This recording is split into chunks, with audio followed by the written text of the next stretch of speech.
Thank you very much, Dr. Lacámara. A lot of pragmatic ideas that we need to follow to promote more action.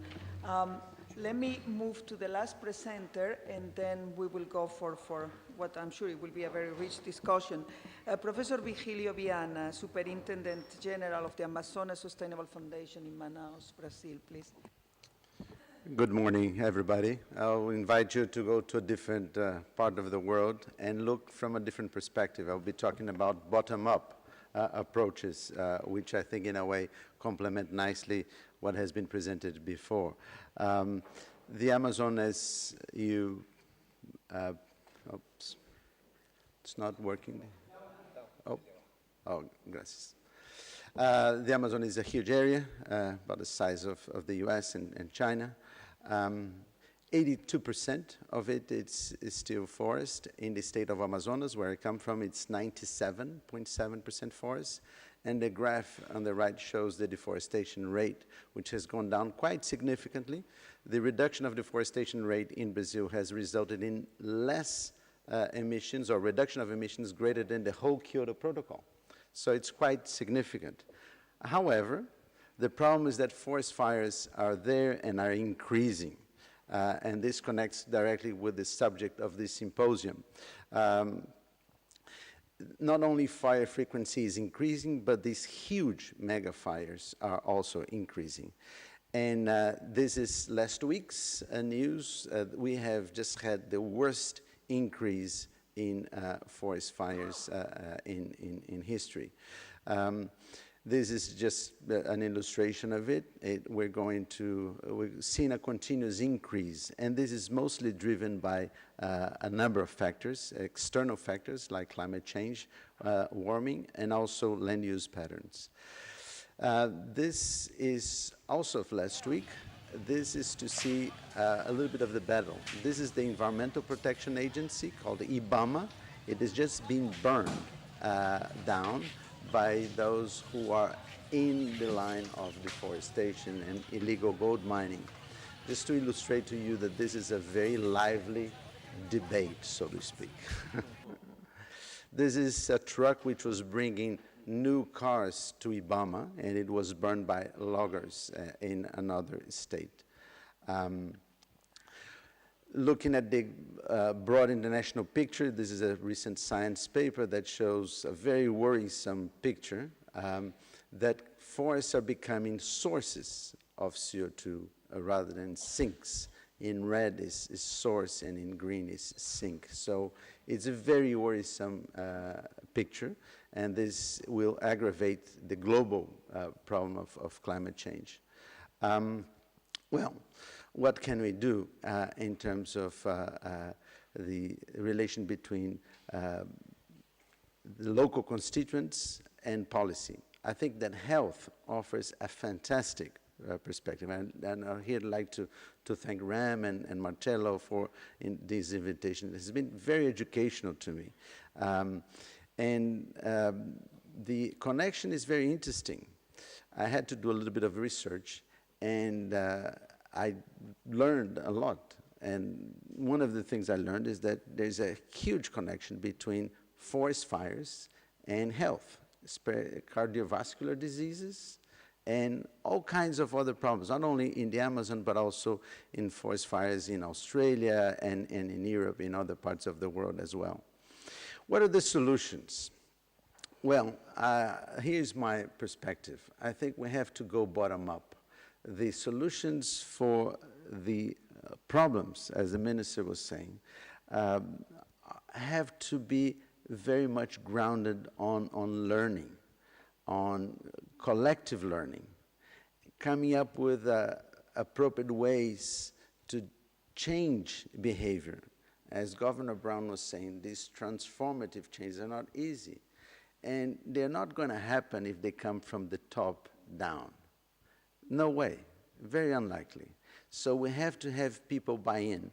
And this is the experience of the Amazon Sustainable Foundation, the institution that I run at the moment. It's the largest NGO of the Amazon.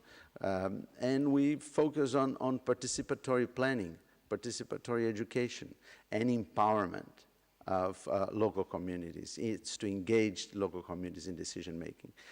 These are some of the results. I have very short time here to share with you a lot of stuff, but here's deforestation rate, and basically in the first period we reduced 28% and then 37%, and this is in an area, a huge area, 11 million hectares, where these 583 communities that we work with are located. This is forest fires, again in the same area, 11 million hectares, 583 communities. We reduced these forest fires frequency by 48%. This is what people say about livelihoods, because at the end of the day, we have to inquire people if their life is improving with reduction of deforestation, reduction of forest fires. And the red column, sorry for the Portuguese there, but the red column in this RDS Rio Negro, which stands for Reserva de Desenvolvimento Sustentável, Sustainable Development Reserve, in red it went from 57 to 83% people who has said that their life has changed positively. So there are good signs of public evaluation of that. We have a very detailed sample of that. And what are the explanations for this? Well, there are many, but this happened yesterday. This is a picture of a fair which happened yesterday at our foundation, and this was a fair selling fish, a managed pirarucu, which is a fish of about 100 kilograms, and this was a fair of local fishermen selling directly to consumers in town. So they made probably 3 or 4 times more profit than they would otherwise if they had sold to the middlemen. And that came from sustainably managed fisheries. So that means that doing sustainable management is a very pragmatic solution that speaks to people's income. And so it's very easy to convince once we engage people in the design of the solutions and once these solutions result in gains. We have a holistic approach, so health is a small part of what we do, but we work with education, empowerment, income, infrastructure, environmental conservation, so it's a very holistic approach. Our work relates to all the 17 SDGs, and we have these focus areas. So we have a very interesting challenge of combining top-down SDGs, the 169 targets, with the bottom-up goals, which are the ones that make sense for people. So a target for us is to increase the number of lakes managed for pirarucu fish production. That's not a global target, but it's a target that we have for 2030. So I think it's important to have bottom-up approaches to implement SDGs. Otherwise, there's too much talk, too much PowerPoints, and we don't get to reality. So it's very important to engage. And when your minister mentioned about the challenge of international finance, I think the problem to me is that there's too high transaction costs for the Green Climate Fund. It takes too long, and it doesn't reach the ground. And there are a lot of steps along the way that eat the money, and the money doesn't reach the ground. So we have to increase the efficiency of institutions. And I'd like to come up with a synthesis of a very long story in simple terms. Well, there are clear links between forest fires and health.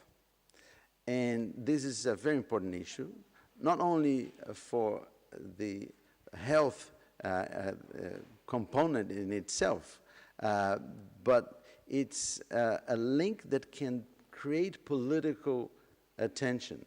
Just like in California, air pollution was a driver of a number of policies, or like in China and in other parts of the world. That's our approach to see how we can link health to forest fires, so that societies in the Amazon see fires and deforestation as something negative to them, not only to the world and to the planet, but also something that speaks to the health of their children and their families. And so I think it can be a game changer in the political debate to design effective policies to control forest fires. And the Amazon is too big to fail. I'd just like to finish with the analogy that Washington at some point decided to save these little banks compared to the Amazon, which are very, very small. So we cannot let the Amazon fail. The costs of action are certainly much less than the cost of inaction. And in honor of our Argentinian friends, I'd like to finish with the philosophy of Mafalda here. And Mafalda on the upper left-hand side, she looks at the globe and she's very preoccupied. And in the upper right-hand side, she looks and says, well, don't worry, because in this very moment, there are thousands of people studying all your problems. Pollution, overpopulation, hunger, racism, arms race, violence, everything. And in the lower left-hand side, she sort of walks away as if she was pleased. And then in the lower right-hand side, she says, well, I know there are more problemologists than solutionologists, but what can we do? So I'd like to finish this with a call for solution. I think that we need to have solutions on the table, and my suggestion that these solutions have to be very well grounded and have to be bottom-up. Thank you.